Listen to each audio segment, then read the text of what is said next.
ណាម៉ាក់អូដាំប៉ាអីណាអូដាំប៉ាខ្ញុំសោះចូលឆ្នាំនេះយ៉ាងស្ងាត់ជ្រាបអញយល់ណាអូយនិយាយឈឺនោមអើយនឹងទៅនោមណាអូនោមដាក់សនឹងប្រោយឈឺនោមខ្លាំងឆយម៉ែអើយអើយប្រើស្អាតមិននោមអូយខ្លាំងធំអើយមកបងហេអើយគ្រាន់តែមើលប៉ុណ្ណឹងបានកំណាញ់ដល់អាបកាច់ពីចង់មើលផ្លោកអញផងហ៎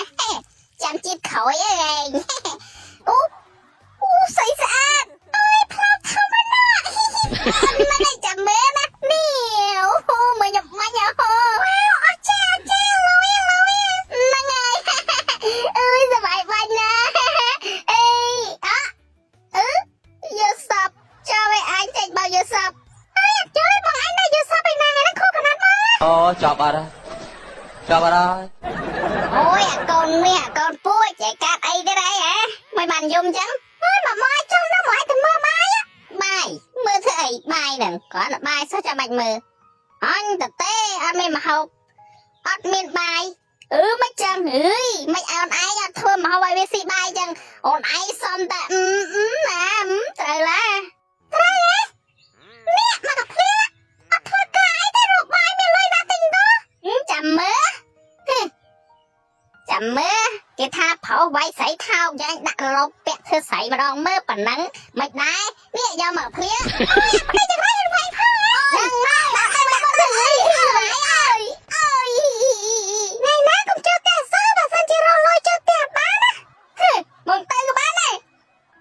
ណាបងសម្លាញ់ញ៉ាំណាញ៉ាំអូនក៏ទៅចឹកបងអីអូនក៏ទៅចឹកបងហើយដូចអញផងនេះអាឈាអាបកាច់គេឲ្យស៊ីដើមស៊ីមកអាងាប់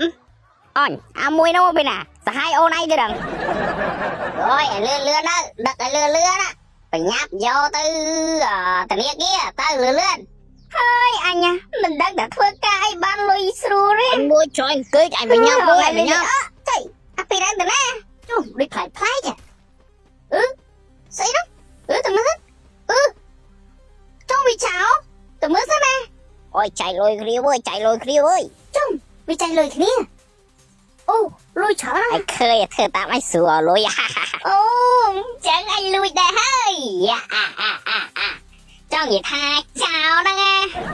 ឆ្ងាយអើយឆ្ងាយដូចជើងមេគេទៅស្រុកដឹកស្រាផឹកស្រីយោអើយអញទៅធ្វើជះគេនឹងចោលឆាប់ឲ្យថងនោះមកយើងភ្លាមយកលបងយកអញបានហើយទៅហើយសบายចិត្តណាចូលមានចោលប្លន់សម្រាមដែរណោះអញបងមកវិញហើយបងរត់លុយបានច្រើនណាអូននេះមករត់លុយអូនប៉ាលុយប៉ាអញសម្រាមមកចាអើយចេញទៀតហើយយំណាស់ដេកវត្ត